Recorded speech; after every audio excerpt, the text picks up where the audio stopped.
Dostlar, her yerdenizden hepinize selamlar, sevgiler. Bugün konumuz bir adet şişme bot ve elektrikli bir motor. Neden konumuz bu? Çünkü uzun zamandır kendime bir dinghy arıyordum. Biliyorsunuz ki bizim teknemiz Alarga'da. Aynı zamanda günlük kullanabileceğimiz de bir tekne arıyorduk. Ve fuarı gezerken son 2 fuarda Parsun'dan Cem Beylerle karşılaştık. Bugün bizimle BTM Co firmasından Cem Çağlar Bey yanımızda. Evet, doğrudur. Hoş geldiniz. Çok teşekkürler, sağ olun. Çok teşekkür ederim. Şimdi yanıma hemen böyle kuvvetli omuzdaş aradım. Çünkü size en doğru şekilde bu botu anlatmak istiyorum. Yeni botumuzu ve motoru. İlk başta botla başlayacağız. Bu alüminyum tabanlı, sert tabanlı bir şişme bot arkadaşlar. Almak isteyenler varsa BTM Bot 3 metre boyunda bir Doğrudur. şişme botumuz şu anda elimizde var. İsterseniz gelin hızlıdan hemen, ben de merak ediyorum. Botumuzu açalım ve içinde neler varmış Cem Bey'le birlikte görelim.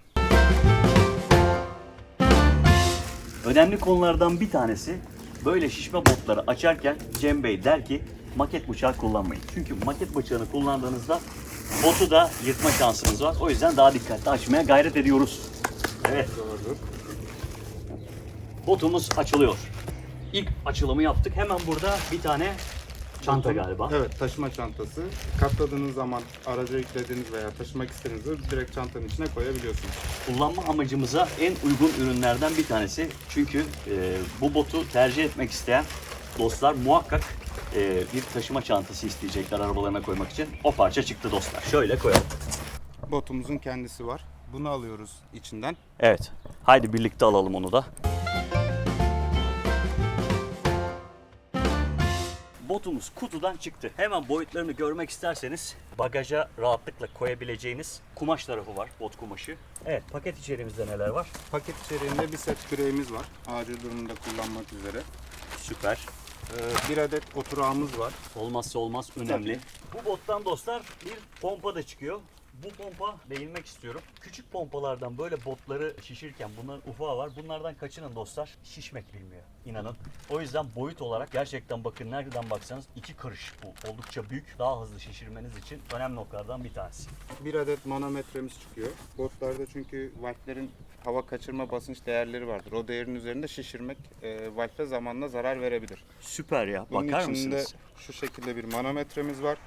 Botu şişirdikten sonra havasını kontrol etmek için manometreyle Ben şöyle söyleyeyim. Güzel bir hediye olmuş botun yanında. Çok başarılı. Bununla da bakacağız. Botumuzun basıncını ölçeceğiz. Çok güzel. Bunu da hemen şuraya, kenarıya, şuraya bir yere bırakalım. onun dışında bir adet tamir kitimiz var. Harika. Herhangi bir hasar gördüğü zaman, sivri bir cisimden delindiği zaman direkt tamiri isterseniz acil durumda siz de yapabiliyorsunuz. Veya bot tamiri yapan firmalar üzerinden de yapabilirsiniz. Botun birebir aynı renginde, botun aynı kumaşından geliyor. Yapıştırıcısı ve bütün gerekli olan malzemeleri içerisindedir. Hiçbir zaman tabii ihtiyaç olmasın. Oluyor mu? Olabiliyor tabii ki. Şişme bir bot kullanıyoruz sonuçta. Bakın burada anahtarı, yapıştırıcısı ve botun aynı renginde kumaşı da mevcut. Bunu da kıyıya bir yere şöyle bırakalım. Evet. Bunun dışında da alüminyum tabanlı olduğu için alüminyum taban parçaları ayrıca bot paketin içinde geliyor. Evet, taban grubu var. Şimdi dostlar taban grubunu da göstermek istiyorum. Bunu aracınızda, bagajınıza koymak istiyorsanız sanıyorum ki ilk başta tabanı koyup üstüne botunuzu yerleştirebilirsiniz. Tabanlara da bakalım. Önce 2 adet çıtamız var tabanı sabitlemek için. Onları anlatacağız zaten. Çıtalarımız da burada. 3 metrede 2 adet çıkıyor. Bunlar 3 metrenin üstüne çıktığında, 3,5'a çıktığında sanıyorum ki biraz daha bu çıtalar Evet. artıyor. Biraz daha büyüyor ve 4 adet olarak geliyor. Ayrıca taban grubumuz var. Son olarak da bir kullanıcı el kitabımız Evet. ve aynı zamanda C belgemiz. Doğrudur. Liman kaydı yapılması için gerekli olan C belgede kolinin içinde gönderiliyor. Harika. Bunu da hemen kıyıya koyuyoruz ve yavaş yavaş kutumuzu kaldırıyoruz.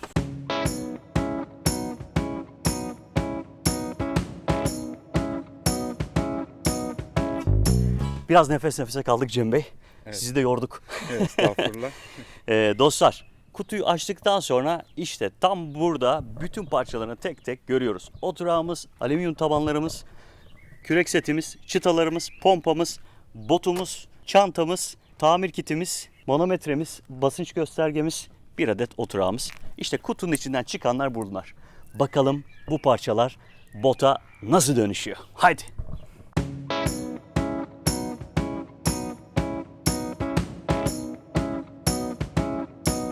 Bakın botumuzu şu anda açtık. Hemen burada motoru yerleştireceğimiz aynası. Aynasını dik bir şekilde koyduk. Cem Bey buradaki aparatları söküyor. Valflerin koruma nakliye içinde hasar görmemesi için koruma balonları var. Onları söküyorum. Plastik parçalar herhangi bir zarar görmemesi için bunların her birine bir koruma pıtırcığı. Cem Bey şu anda botumuzu açtık ve Evet. sanıyorum ki şişirme.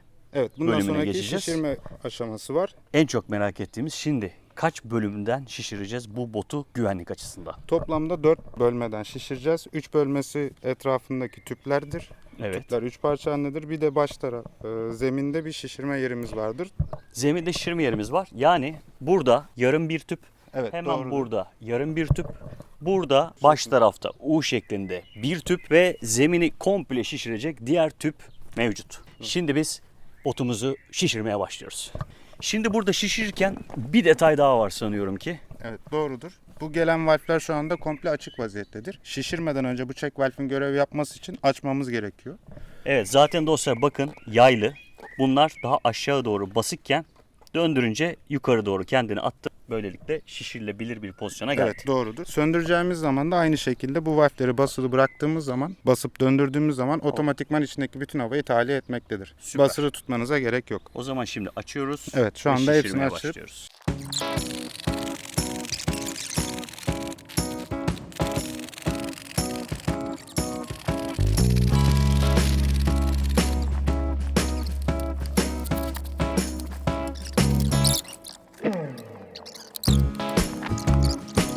Botumuzu şişirdik ama alüminyum tabanlarımızı yerleştirmedik değil mi Cem Bey? doğrudur. Çünkü eğer ki tam şişirirsek alüminyum tabanları ve baştaki ahşap bölümü tam koyamayabiliriz. Dediğimiz gibi 3 parça alüminyum tabandan oluşuyor. Bir tane de ahşap parça, yani zemine 4 tane sert gelecek tabanımız var. Ve şimdi ilk hangisini yerleştiriyoruz? İlk bir numaradan başlıyoruz. Yerleştirirken bir taktiğimiz var mı bunda? Burada aslında yerleştirirken şu önemli. En baş tarafta zemini şişirmek için olan valfi kapatmamız lazım. Ahşabın arasında kalıp da herhangi bir zarar görmemesi adına. Evet. Dostlar, Cem Bey hem size anlatıyor hem de ben öğreniyorum neler yapmamız gerektiğini. İlk parçayı yerleştirdik. Bundan sonra sıra biraz karışıyor. 4 numaraya geçiyoruz. Aynen baştan kışa düşünüyoruz. 4, 3, 2 ve birinci ahşap parçamızı takıyoruz. Bunu zemine gelecek şekilde Tüplerin altında olacak şekilde. sona kadar dayıyoruz galiba. Evet. En son Buradaki şu demirin parçanın- altına gelecek şekilde dayamamız gerekiyor.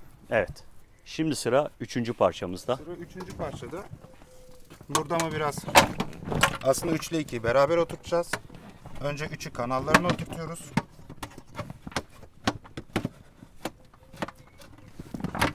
Bu girdi mi şu anda? Evet. Tamam. 3 ile 4'ün kanalına oturttuk. Şimdi 2'yi aynı şekilde 1'in kanalına oturtacağız. 2'yi burada. Bunun altına gelecek şekilde burayı oturttuk dostlar. Şimdi buraya geldiğimizde bir çatı yapacağız sanırım. Evet, doğrudur. Buranın hilesi bu aslında. Şurada Şu çatıyı oluşturmamız çatıyı gerekiyor. oluşturacağız. Her iki taraftan hafif hizaladıktan sonra Şu mikrofonu bir bırakacağım buraya. tamam. Şimdi sadece bastırıyoruz. Doğrudur. Hafif bastırmayla Şuranın sıkışmamasına dikkat ediyoruz. şu anda oturmuş oldu.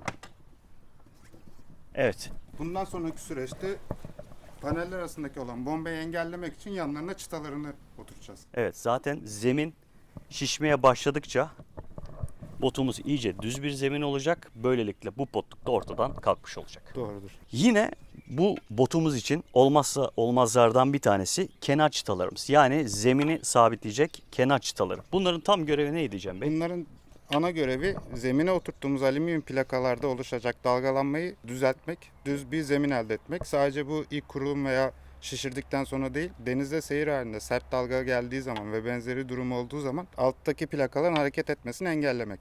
Aynen. Şimdi gelin bunların da montajını yapalım. Evet. Şurada düzlük var görüyorsunuz dostlar. Şurası eğimli. Bu bot tarafına geliyor. Evet. Bakın şöyle gösterelim. Eğimli bölüm bot tarafına geliyor. Alt bölüm düz. Kanal da burada. Yerleştirirken bu şekilde yerleştiriyoruz. Düzelttik. Düzelttikten sonra şuradan bastırdığımız zaman kanala girdi. Otomatik kanala girdi. Bakın burayı şu anda sancak tarafını düzledi. Şimdi diğerini takalım. Çıtalarımız da tamamdır. Evet, çıtaları takarken dikkat etmemiz gereken şeylerden bir tanesi bu orta birleşim noktalarını görüyorsunuz dostlar. Önemli olan buraların birleşim noktalarının dalgadan etkilenmemesi ve bükülmemesi. O yüzden yerleştirirken bunların tam ortaya gelecek şekilde, bakın tamamen buraya dayamadık çıtaları ya da öbür tarafa dayamadık. Tam ortaya yerleştirdik ki buralardan bükülme yapmasın, bu çıtalar desteklemiş olsun. Şimdi şişirmeye devam Evet, ediyoruz. bundan sonra artık komple şişirebiliriz. Haydi o zaman. Şu anda gördüğünüz gibi tamamen hava basmadık. Hepsine belli oranda botun şeklini vermek için hava basacağız. Sonra En kaç son bir pc kontrol. ne kadar bar hava bastık bir kontrol yapacağız. Sonra hepsini eşitleyeceğiz.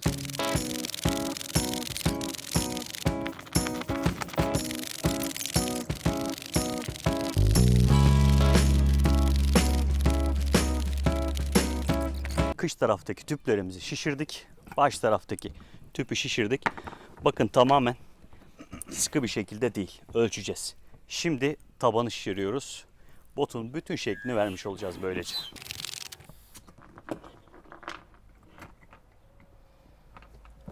Dostlar gördüğünüz gibi bota bütün şeklini şu anda verdik. Şimdi sanıyorum ki bir basınç kontrolü yapacağız. Evet, Doğru mu? basınç kontrolü yapacağız. Kutunun içerisinden çıkan manometreyle. Evet, doğrudur. Manometreyle bir kontrollerimizi yapalım. Haydi. Hem manometreyi de bir kullanmış olacağız dostlar böylece. Şimdi onu yakından tekrardan görmüş olun. 0.2,5 piyasaya kadar, buraya kadar şişirmemiz lazım. Evet, ölçüyü aldık, devam. Dostlar bakın, belli bir havayı bastığınızda burası pürüzsüz. Fakat burada küçük bir dalgalanma görüyorsunuz.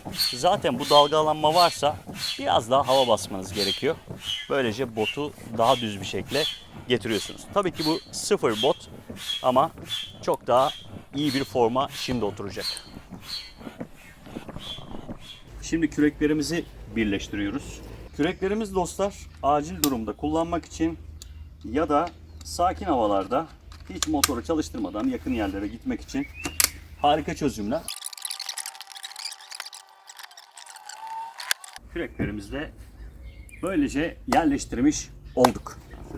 Taburemizi nasıl yerleştiriyoruz? Oradaki kanala sokuyoruz. Evet, kanala sokuyoruz. İki taraflı kanal vardır. Boydan boya mesafesi vardır. Sizin oturma ve motor sürüş rahatlığınıza göre boyunu, oturma yerini ayarlayabiliyorsunuz. Ayarlayabiliyoruz. İttirerek gördüğünüz gibi daha ileriye ya da geriye bunu alabiliyoruz. Taburemizi biraz ortaladık. Yan tüplere oturalım, motoru da yerleştirelim diye. Şu anda botumuz hazır dostlar. Cem Bey, botumuz hazır.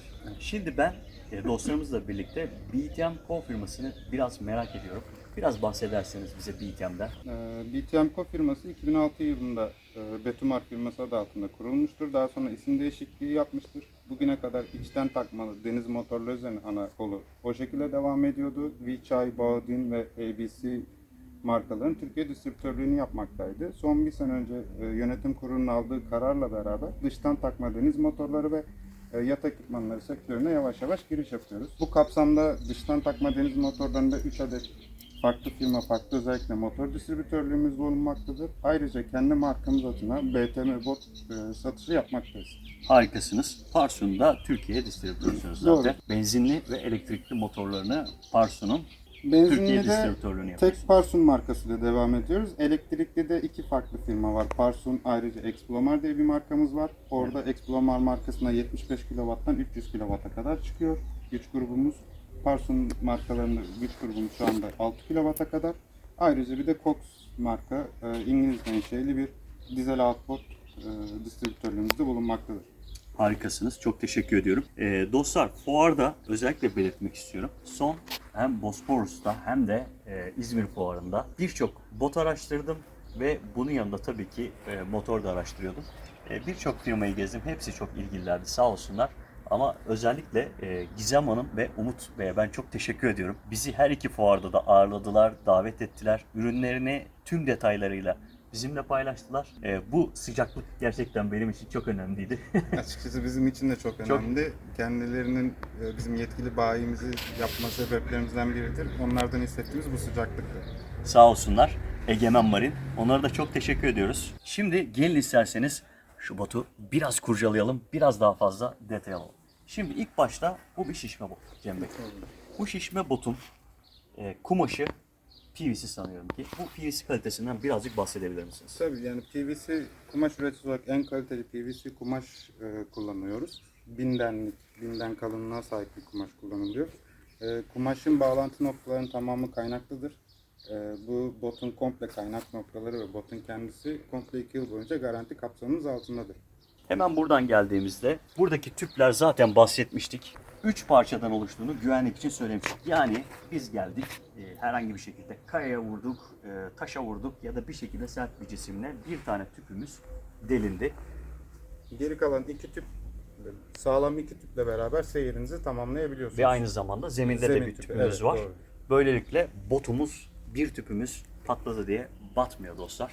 Önemli noktalardan bir tanesiydi. Burada bir hıç aynamız var motoru koyabilmemiz için. Gördüğünüz gibi bunun normalde baktığınızda 2 parmak bir kalınlığı var. Fakat sandviç panelle üretilmiş, sağlamlaştırılmış bir aynaya sahip. Bunun özelliği nedir Cem Bey? Bu aslında sandviç panel yapısı, içinde bal peteği yapısıyla üretilen bir parçadır. Bunun 2 amacı vardır. Birincisi ağırlığını hafifletmek, bot ağırlığını. İkincisi de mukavemetini arttırmak. Yine burada aynanın üzerinde botumuzu sabitlemek için ister elektrikli ister benzinli motorumuzu takmak için somunlarını, vidalarını sıkıştırdığımız bölümler. Burası da sert plastik mi bu? Evet, sert plastik. Burası da sert plastikten yapılmış. Burada yine 2 tane mapamız var. Ya da bunların ismi neydi? Loça. Loça. Hemen buraya geldiğimizde botumuzun tahliye deliği. Fazla biriken sularımız varsa ya da yağmur sularımız varsa buradan tahliye edebiliyoruz. Aynı zamanda da botumuzun içerisinde herhangi bir yaprak, madde varsa buraya sıkışıyor. Buradan da toplayabiliyoruz. Cem Bey, buraya geldiğimde bu botta benim en sevdiğim teknelerde tutamaç denilen mevzu. Yani bir botu tutabilmek, bir teknede herhangi bir yere biliyorsunuz tutunabilmek. Bu botta 3 metre botta oldukça fazla tutunabileceğimiz alan var. Yani bu botu taşımak istediğimde buradan taşıyabilir miyim? Evet, oradan taşıyabilirsiniz. Yani buradan 2 kişi tutabilir, bir kişi baştan tutabilir. Yine burada seyir halindeyken tutabileceğiniz, bakın yan tarafta sancak ve iskelede oldukça bol kullanılmış tutma yerleri botta mevcut. Bu hem taşımanız için tabii kolaylık, hem denizdeyken tekneye binmek için kolaylık, hem de seyir esnasında tutunmak için bir kolaylık oluyor. evet, aynen öyle. Bu bota 15 beygire kadar motor takabiliyoruz değil mi? Doğru. 15 beygire kadar takılabiliyor. Aynen. Bugün 1.2 Parsun elektrikli 1.2 motorunu deneyeceğiz. 1.2 dediğimize bakmayın. Aynı zamanda 3 HP benzinli motora hemen hemen tekabül ediyor. Onu motor bölümünde zaten anlatacağız. Buraya geldiğimizde yine oturağımızı taktık. Küreklerimiz zaten burada. Buraya geldiğimizde çok güzel bir ayrıntı bence. Buradan halat geçirildiğinde bakın bota herhangi bir sürtünme ve zarar vermemesi için halatımız buradan geliyor ve tam başta bir makaramız var. Bu makaradan demir attığımızda bu bize oldukça kolaylık sağlıyor. Burada sanıyorum bağlı şekilde bize bir de halat hediye etmişsiniz. Evet, doğrudur. Çok- Bağlı halat aslında bütün botlarımızın içinde pakette geliyor. Evet, çok güzel. Yani hemen botu aldığınız bir yere bağlamanız lazım. Korkmayın dostlar. Üstünde bir tane halatınız var. Hemen bir yere bağlayabilirsiniz. Teknenize bağlayabilirsiniz. Çok güzel ayrıntılardan bir tanesi, botunuza zarar vermemiş oluyor. Burada eklenen plastik parçayla birlikte. Yine burada bir mapa ya da loça Loça. buraya yerleştirmiş oluyoruz. Yine burada bakın botunuzu matafora kaldırmak için kullanabileceğiniz bir sürü alan mevcut. Ayrıca yanında 2 tane daha var. İskele sancaklar. Bunlar da çok güzel olmuş. Tam karşıdan baktığınızda 2 tane loçayı görüyorsunuz. Böylelikle üçgende bağlama şansım oluyor. İster teknede, ister suyun üzerinde birçok alan mevcut. Şimdi ben yapıştırma noktalarını çok merak ediyorum. Yapıştırma noktaları ve kalitesi. Bu direkt aslında yapıştırma değil, kaynak oralar. Kaynak noktalarıdır. Yapıştırmaya göre biraz daha kalitelidir. Hasar görmesi daha zordur. Evet, daha zordur. Hasar görmesi daha zordur.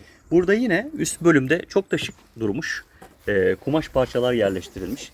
Bu hem en çok sürten alanlardan, ayak gelen alanlardan bir tanesi. Botun kendi alttaki kumaşına zarar vermiyor.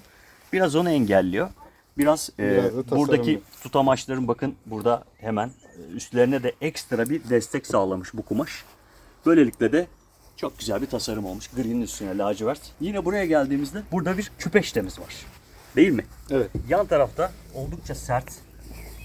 Yan tarafta iskeleye ya da teknenize sürttüğünde botu dış etkenlerden koruması için boylu boyunca nereden baksanız bu bir 7-8 santim var. Bir küpeşte fitili botun bütün etrafına geçirilmiş vaziyette. Şimdi ben bu botun Cem Bey biraz da altını merak ediyorum. Altını biraz kaldırabilirsek. Tabii şöyle ben dikeyim. Aynen. Bakın botu görüyorsunuz. Bu sert taban bir bot değil. Sert tabanı biz kullanım esnasında botun zemininde sağlıyoruz. Fakat katlanabildiği için bu botun en güzel taraflarından bir tanesi taşıma kolaylığında altta gördüğünüz bölüm. Burası da bakmayın oldukça sert. Yine burada güçlendirilmiş bir fitilimiz geliyor. Alta kadar devam ediyor. Karineyi görüyorsunuz. Tam orta bölümden kıça kadar yükseltilmiş. Bir küçük salma gibi düşünelim bunu. Evet. Dalgalar buradan geliyor ve bu da denizde hızlanması için ve tutunması için oldukça botu denizci hale getiriyor. Evet. Doğru muyum? Dostlar bu kadar anlatıyorum. Botları inanılmaz en iyi ben bilirim diye değil. Sadece yeni botumuzu size yetkilisiyle birlikte tanıtıyoruz. Bu arada sizin firmadaki pozisyonunuz neydi? Teknik satış yöneticisi. Aynen. Bütün sorularınızı Cem Bey'e ulaştığınızda sorabilirsiniz. Ben botla ilgili birkaç da detay vermek istiyorum dostlarımıza. Hemen burada da zaten yazmaya çalışacağım size teknik özelliklerini. Botta tüp çaplarımız 43 santimetre. Bu dostlar MX300 modeli. Yani botumuz 3 metre, 4 kişi taşıma kapasiteli, 610 kilograma kadar da taşıyabiliyor. Şişirilmiş ve kurulmuş bu halde taşımak isterseniz de 60 kilogram ağırlığı var. Tüm teknik detaylar zaten burada açıklamada da yer alıyor dostlar. BTM bot olarak ürün gamınız nedir? Alüminyum tabanda 2,5 metreden 4 metreye kadar devam etmektedir. Ayrıca şişme tabanlı olarak da 2,40'dan 3,80'e kadar toplamda 8 farklı çeşit botumuz bulunmaktadır. Şirketinizin ana merkezi neresi? Ana üssü? İstanbul'dayız. İstanbul'dasınız. İstanbul Pendik'teyiz, evet. Pendik'tesiniz. Harika. Dostlar şimdi hazırsak bu kullanım kolaylığı olan botumuzu suyla buluşturacağız. Ve dostlar botumuz suyla buluşuyor. Haydi bakalım.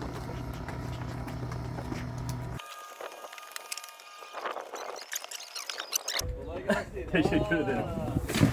Erkan Bey, biz sizi YouTube'dan ilgili izliyoruz. Sizi burada görmek ne kadar büyük mutluluk. Hayırlı olsun. Biz de sizi takip ediyoruz. Dikili'nin her yerindesiniz maşallah. Ne zaman sık?